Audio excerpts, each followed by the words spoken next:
A tube of paint lying in a coffin. This one is real. A surviving tube of mummy brown. According to his wife's memoir, the painter Edward Burne-Jones buried a tube like this one in his garden and planted a daisy over it. Why would anyone hold a funeral for a color? The answer is in the name on the label, Mummy Brown. To understand how a body ends up inside a paint tube, you have to go back 800 years to a word that didn't mean a corpse at all.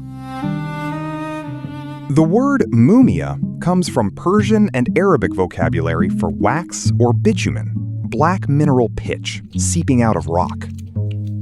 In the 10th century, the physician Rhazes seems to have meant exactly that, medicinal bitumen.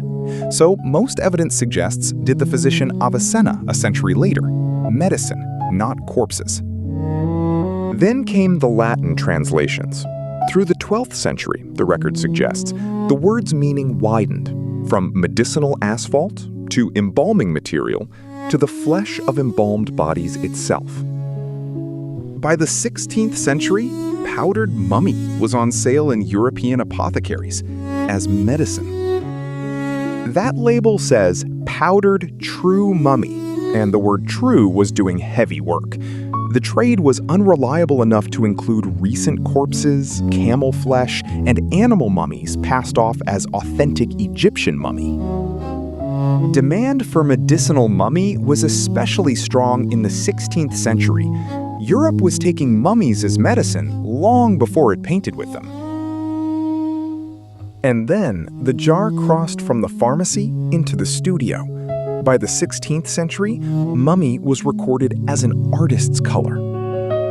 In the early 1600s, the Spanish court painter Juan Pantoja de la Cruz appears in the records with carne de momia, mummy flesh, among his materials. It was made the way the name suggests, Egyptian mummified remains ground into pigment. And painters loved what it did.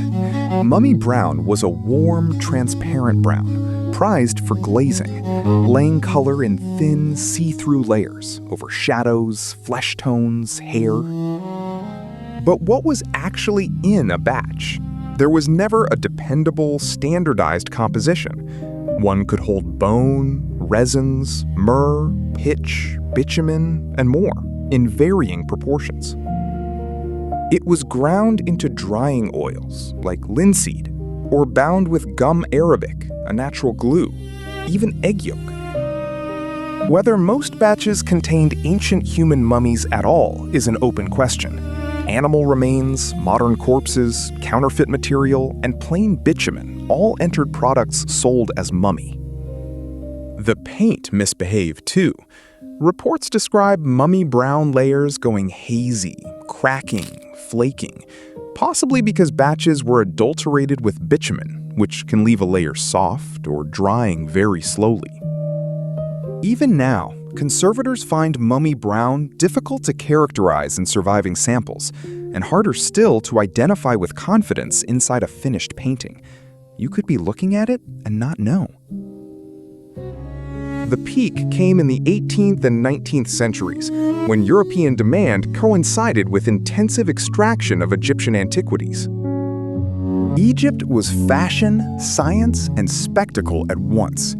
In mid-19th century Britain, the surgeon Thomas Mummy Pettigrew unrolled mummies before rapt audiences, sellout events, from 1833 on. The unrollings and the mummy trade belonged to the same craze. The craze bred tall tales. The story that Egyptian mummies were systematically burned as railway fuel, a tale amplified by sensational reports and Mark Twain's satire, is a legend with no reliable evidence for large-scale railway use. And the painters were using it. Eugene Delacroix is repeatedly recorded as a user of mummy brown. National Geographic has tied the pigment to his liberty leading the people, but mummy brown is so hard to detect that the claim cannot be scientifically confirmed, an open question.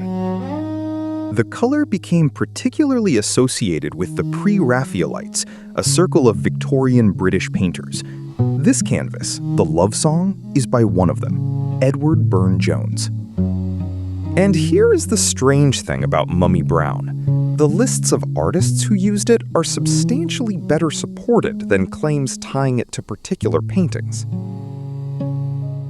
Which brings us back to the garden. Burne-Jones is frequently listed among Mummy Brown's users.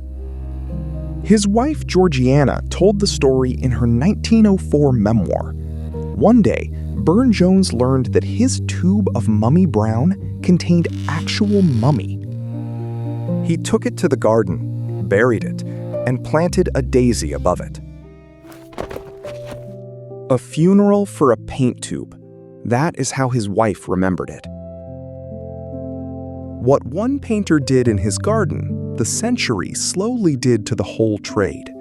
Mummy Brown declined through revulsion at using human remains, restrictions on excavation and export, inconsistent quality, scarcity, and competition from reliable manufactured pigments. And by the 20th century, mummified bodies had become increasingly unacceptable as a commercial paint ingredient. As late as 1939, the London color firm C. Roberson still described its Mummy Brown as bitumen and bones from an Egyptian mummy, ground for use in oil glazes. 25 years later, Time magazine reported what Jeffrey Roberson Park of that same firm said about their supply. They might have a few odd limbs lying around, but not enough to make any more paint. The famous short version, that Mummy Brown died because the world ran out of mummies, is disputed. The longer truth is everything you have just seen. Today, Mummy Brown is still on the color charts as a hue. Winsor and Newton describe their modern mummy-free equivalent as quartz, kaolin, goethite, and hematite. Minerals. No one. The name survived, the practice did not. Because a color is never just a color.